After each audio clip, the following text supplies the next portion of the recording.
जय श्री सद्गुरुदेवाय नमः। जय श्री गणपति देवाय नमः। ओम कृष्णाय वासुदेवाय हरे परमात्मने प्रणतः कलेशनाशाय गोविंदाय नमो नमः। श्रीमद् भागवत महापुराण दशम स्कंद 16वां अध्याय। कालिया पर कृपा। श्री सुखदेव जी कहते हैं, परीक्षित, भगवान श्री कृष्ण ने देखा कि महाविषधर कालिया नाग ने यमुना जी का जल विषैला कर दिया है। तब यमुना जी को शुद्ध करने के विचार से उन्होंने वहां से उस सर्प को निकाल दिया। राजा परीक्षित ने पूछा, ब्राह्मण, भगवान श्री कृष्ण ने यमुना के अगाध जल में किस प्रकार उस सर्प का दमन किया? फिर कालिया नाग तो जलचर जीव नहीं था, ऐसी दशा में वह अनेकों युग तक जल में क्यों और कैसे रहा, सो बतलाइए। ब्रह्म स्वरूप महात्मा भगवान अनंत है, वे अपनी लीला प्रकट करके स्वच्छंद विहार करते हैं। गोपाल रूप से उन्होंने जो उदार लीला की है वह तो अमृत स्वरूप है, भला उसके सेवन से कौन तृप्त हो सकता है। श्री सुखदेव जी ने कहा, परीक्षित, यमुना जी में कालिया नाग का एक कुंड था। उसका जल विष की गर्मी से खोलता रहता था, यहाँ तक कि उसके ऊपर उड़ने वाले पक्षी भी झुलस कर उसमें गिर जाया करते थे। उसके विषैले जल की उताल तरंगों का स्पर्श करके तथा उसकी छोटी छोटी बूंदें लेकर जब वायु बाहर आती तो तट के घास पात वृक्ष पशु पक्षी आदि का स्पर्श करती, तब वे उसी समय मर जाते थे। परीक्षित, भगवान का अवतार तो दुष्टों का दमन करने के लिए ही होता है। जब उन्होंने देखा कि उस सांप के विष का वेग बड़ा प्रचंड है और वह भयानक विष ही उसका महान बल है तथा उसके कारण मेरे विहार का स्थान यमुना जी भी दूषित हो गई है, तब भगवान श्री कृष्ण जी अपने कमर का फेंटा कसकर एक बहुत ऊंचे कदम के वृक्ष पर चढ़ गए और वहां से ताल ठोककर उस विषैले जल में कूद पड़े। यमुना जी का जल सांप के विष के कारण पहले से ही खोल रहा था। उसकी तरंगें लाल पीली और अत्यंत भयंकर उठ रही थी। पुरुषोत्तम भगवान श्री कृष्ण के कूद पड़ने से उसका जल और भी उछलने लगा। उस समय तो कालिया दाह का जल इधर उधर उछलकर 400 हाथ तक फैल गया। आज चैतन्य अनंत बलशाली भगवान श्री कृष्ण के लिए इसमें कोई आश्चर्य की बात नहीं है। प्रिय परीक्षित, भगवान श्री कृष्ण कालिया धाम में कूद कर अतुल बलशाली मतवाले गजराज के समान जल उछालने लगे। इस प्रकार जल क्रीड़ा करने पर उनकी भुजाओं की टंकार से जल में बड़े जोर का शब्द होने लगा। आँख से ही सुनने वाले कालिया नाग ने वह आवाज़ सुनी और देखा कि कोई मेरे निवास स्थान का तिरस्कार कर रहा है। उसे यह सहन न हुआ, वह चिढ़कर भगवान श्री कृष्ण के सामने आ गया। उसने देखा कि सामने एक सांवला सलोना बालक है, वर्षाकालीन मेघ के समान अत्यंत सुकुमार शरीर है, उसमें लगकर आंखें हटाने का नाम ही नहीं लगती। उसके वक्षस्थल पर एक सुनहली रेखा श्रीवत्स का चिन्ह है और वह पीले रंग का वस्त्र धारण किए हुए है। वह बड़े मधुर और मनोहर मुख पर मंद मंद मुस्कान अत्यंत शोभमान हो रही है। चरण इतने सुकुमार और सुंदर हैं मानो कमल की गद्दी हो। इतना आकर्षण रूप होने पर भी जब कालिया नाग ने देखा कि बालक तनिक भी न डरकर इस विषैले जल में मौज से खेल रहा है, तब उसका क्रोध और भी बढ़ गया। उसने श्री कृष्ण को मर्म स्थानों में डस कर अपने शरीर के बंधन से उन्हें जकड़ लिया। भगवान श्री कृष्ण नागपाश में बंधकर निश्चेष हो गए। यह देखकर उनके प्यारे सखा ग्वालबाल बहुत ही पीड़ित हुए और उसी समय दुख, पश्चाताप और भय से मूर्छित होकर पृथ्वी पर गिर पड़े, क्योंकि उन्होंने अपने शरीर, सुहृद, धन संपत्ति, स्त्री, पुत्र, भोग और कामनाएं सब कुछ भगवान श्री कृष्ण को ही समर्पित कर रखा था। गाय, बैल, बछिया और बछड़े बड़े दुख से डिकारने लगी। श्री कृष्ण जी की ओर ही उनकी टकटकी बंद रही थी। वह डर कर इस प्रकार खड़े हो गए मानो रो रहे हों। उस समय उनका शरीर हिलता डुलता तक ना था। इधर ब्रज में पृथ्वी, आकाश और शरीरों में बड़े भयंकर भयंकर तीनों प्रकार के उत्पात उठ खड़े हुए, जो इस बात की सूचना दे रहे थे कि बहुत ही शीघ्र कोई अशुभ घटना घटने वाली है। नंद बाबा आदि गोपों ने पहले तो उन अपशकुनों को देखा और पीछे से यह जाना कि आज श्री कृष्ण बिना बलराम के ही गाय चराने चले गए। वह भय से व्याकुल हो गए।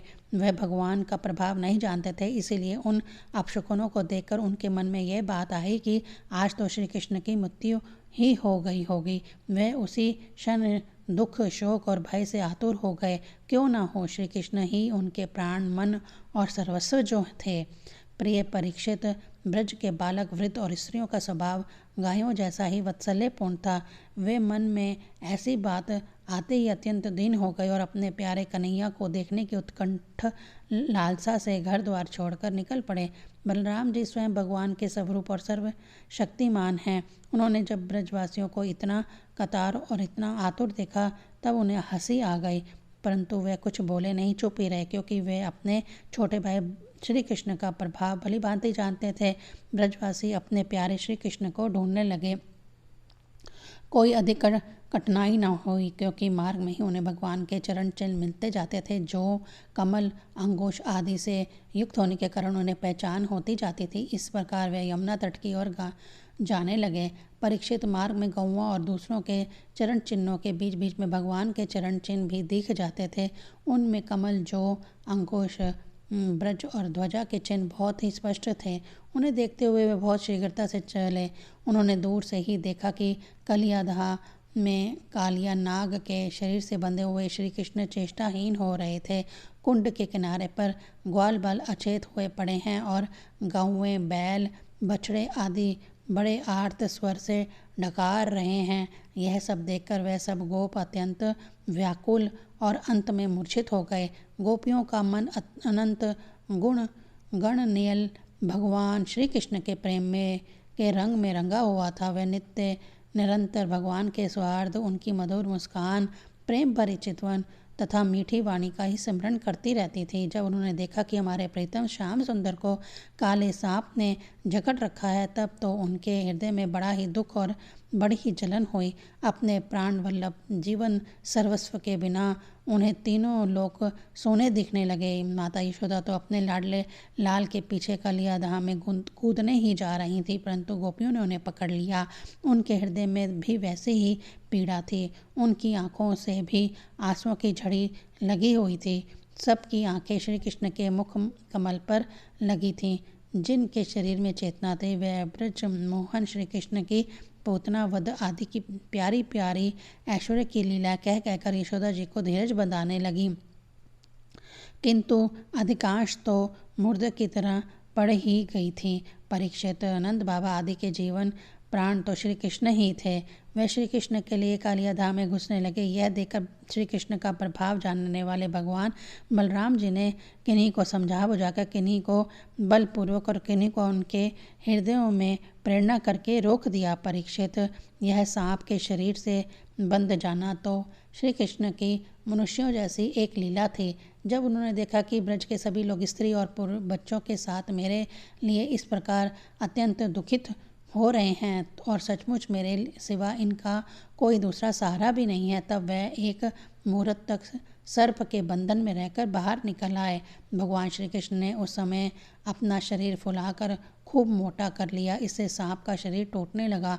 वह अपना नागपाश छोड़कर अलग खड़ा हो गया और क्रोध से आग बबूला हो अपने फण ऊंचा करके फुंकारे मारने लगा। घात मिलते ही श्री कृष्ण पर चोट करने के लिए वह उनकी ओर टकटकी लगाकर देखने लगा। उस समय उसके नथनों से विष की फुहारें निकल रही थी। उसकी आंखें स्थिर थीं और इतनी लाल लाल हो रही थी मानो भट्टी पर तपाया हुआ खपड़ा हो। उसके मुंह से आग की लिपटें निकल रही थी। उस समय कालिया नाग अपनी दोहरी जीभ लपलपाकर अपने होठों के दोनों किनारों को चाट रहा था और अपनी कराल आंखों से विष की ज्वाला उगलता जा रहा था। अपने वाहन गरुड़ के समान भगवान श्री कृष्ण उसके साथ खेलते हुए पैंतरा बदलने लगे और वह सांप भी उन पर चोट करने का दाव देखता हुआ पैंतरा बदलने लगा। इस प्रकार पैंतरा बदलते बदलते उसका बल क्षीण हो गया। तब भगवान श्री कृष्ण ने उसके बड़े बड़े सिरों को तनिक दबा दिया और उछल कर उन पर सवार हो गए।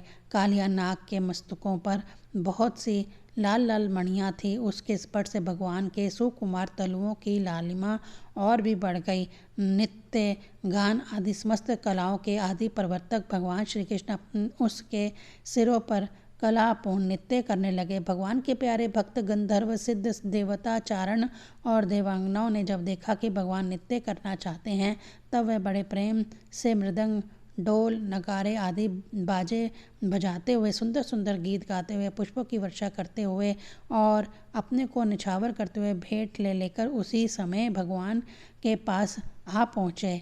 परीक्षित, कालिया नाग के 101 सिर थे। वह अपने जिस सिर को नहीं झुकाता था, उसी को प्रचंड दंडधारी भगवान अपने पैरों की चोट से कुचल डालते। इससे कालिया नाग की जीवन शक्ति क्षीण हो चली। वह मुंह और नाखूनों से खून उगलने लगा। अंत में चक्कर काटते काटते वह बेहोश हो गया। तनिक भी चेत होता तो वह अपनी आंखों से विष उगलने लगता और क्रोध के मारे जोर जोर से फुंकारे मारने लगता। इस प्रकार वह अपने सिरों में से जिस सिर को ऊपर उठाता, उसी को नाचते हुए भगवान श्री कृष्ण अपने चरणों की ठोकर से झुकाकर रोंद डालते। उस समय पुराण पुरुषोत्तम भगवान श्री कृष्ण के चरणों में जो खून की बूंदें पड़ती थी, उससे ऐसा मालूम होता मानो रक्त पुष्पों से उनकी पूजा की जा रही हो। परीक्षित, भगवान के इस अद्भुत तांडव नृत्य से काली नाग के फण रूप छत्ते भिन्न छिन्न हो गए। उसका एक एक अंग चूर चूर हो गया और मुंह से खून की उल्टी होने लगी। अब उसे सारे जगत के आदि शिक्षक पुराण पुरुष भगवान नारायण की स्मृति हुई। वह मन ही मन भगवान की शरण में गया। भगवान श्री कृष्ण के उदर में संपूर्ण विश्व है, इसलिए उनके भारी बोझ से कालिया नाग के शरीर की एक एक गांठ ढीली पड़ गई। उनकी एड़ियों की चोट से उसके छत्र के समान फण छिन्न भिन्न हो गए। अपने पति की यह दशा देखकर उसकी पत्नियां भगवान की शरण में आईं। वह अत्यंत आतुर हो रही थी। भय के मारे उनके वस्त्र भूषण अस्त व्यस्त हो रहे थे और केश की चोटियां भी बिखर रही थी। उस समय उन साध्वी नाग पत्नियों के चित्त में बड़ी घबराहट थी। अपने बालकों को आगे करके वह पृथ्वी पर लौट गई और हाथ जोड़कर उन्होंने समस्त प्राणियों के एकमात्र स्वामी भगवान श्री कृष्ण को प्रणाम किया। भगवान श्री कृष्ण को शरणागत वत्सल जानकर अपने अपराधी पति को छुड़ाने की इच्छा से उन्होंने उनकी शरण ग्रहण की। नाग पत्नियों ने कहा, प्रभु, आपका यह अवतार ही दुष्टों को दंड देने के लिए हुआ है, इसीलिए इस अपराधी को दंड देना सर्वथा उचित है। आपकी दृष्टि में शत्रु और पुत्र का कोई भेदभाव नहीं है, इसलिए आप जो किसी को दंड देते हैं वह उसके पापों का प्रायश्चित कराने और उसका परम कल्याण करने के लिए ही है। आपने हम लोगों पर इतना बड़ा अनुग्रह किया, यह तो आपका कृपा प्रसाद ही है, क्योंकि आप जो दुष्टों को दंड देते हैं उससे उनके सारे पाप नष्ट हो जाते हैं। इस सर्प के अपराधी होने पर में तो कोई संदेह ही नहीं है। यदि यह अपराधी ना होता तो इसे सर्प की योनि ही नहीं मिलती।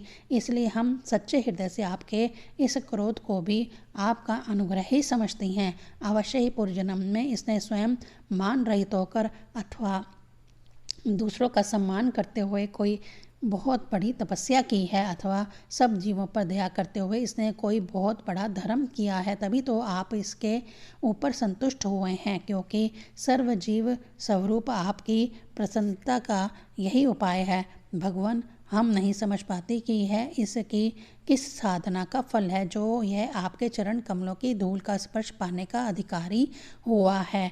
आपके चरणों की रज इतनी दुर्लभ है कि उसके लिए आपकी अर्धांगिनी लक्ष्मी जी को भी बहुत दिनों तक समस्त भोगों का त्याग करके नियमों का पालन करते हुए तपस्या करनी पड़ी थी। प्रभु, जो आपके चरणों की धूल की शरण ले लेता है वह भक्तजन स्वर्ग का राज्य या पृथ्वी की बादशाही नहीं चाहते, ना तो रसातल का ही राज्य चाहते और ना तो ब्रह्मा का पद ही लेना चाहते हैं।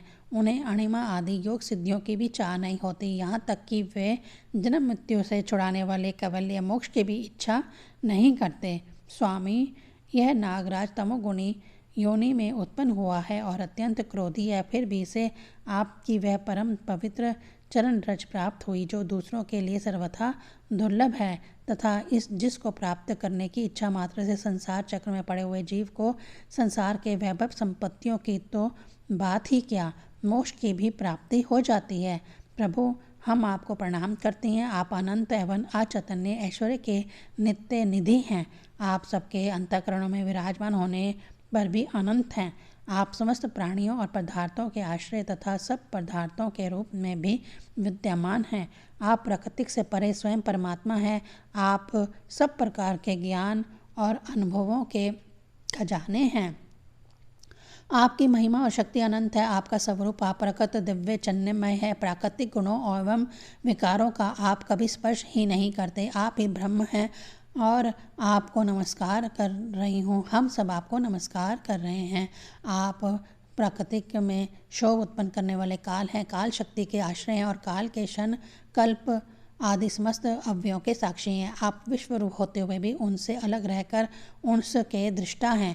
आप उसके बनाने वाले निमित्त कारण तो हैं ही, उसके रूप में बनने वाले उपादान कारण भी हैं। प्रभु पंचभूत, उनकी तंत्र मात्राएं, इंद्रियां, प्राण, मन, बुद्धि और इन सब का खजाना चित्त, यह सब आप ही हैं। तीनों गुण और उनके कार्यों में होने वाले अभिमान के द्वारा आपने अपने साक्षात्कार को छिपा रखा है। आप देश काल और वस्तुओं की सीमा से बाहर अनंत है। सूक्ष्म से भी सूक्ष्म और कार्य कारणों के समस्त विकारों से भी एक रस विकार रहित और सर्वज्ञ हैं।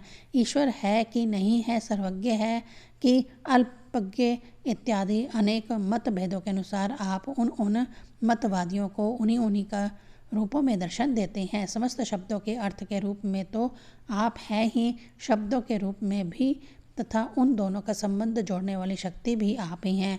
हम आपको नमस्कार करती हैं। प्रत्यक्ष, अनुमान आदि जितने भी प्रमाण हैं उनको प्रमाणित करने वाले मूल आप ही हैं। समस्त शास्त्र आपसे ही निकले हैं और आपका ज्ञान स्वतः सिद्ध है। आप ही मन को लगाने की विधि के रूप में और उसको सब कहीं से हटा लेने की आज्ञा के रूप में प्रवृत्ति मार्ग और निर्वृत्ति मार्ग हैं। इन दोनों के मूल वेद भी आप स्वयं ही हैं। हम आपको बार बार नमस्कार करती हैं। आप शुद्ध सत्वमय वासुदेव के पुत्र वासुदेव, संकर्षण एवं प्रद्युम्न और अनिरुद्ध भी हैं। इस प्रकार चतुर्व्यूह के रूप में आप भक्तों तथा यादवों के स्वामी हैं। श्री कृष्ण, हम आपको नमस्कार करते हैं। आप अंतःकरण और उसकी वृत्तियों के प्रकाशक हैं और उन्हीं के द्वारा अपने आप को ढक रखते हैं। उन अंतःकरण और वृत्तियों के द्वारा ही आपके स्वरूप का कुछ कुछ संकेत भी मिलता है। आप उन गुणों और उनकी वृत्तियों के साक्षी तथा स्वयं प्रकाश हैं। हम आपको नमस्कार करती हैं। आप मूल प्रकृति में नित्य विहार करते रहते हैं। समस्त स्थूल और सूक्ष्म जगत की सिद्धि आपसे ही होती है।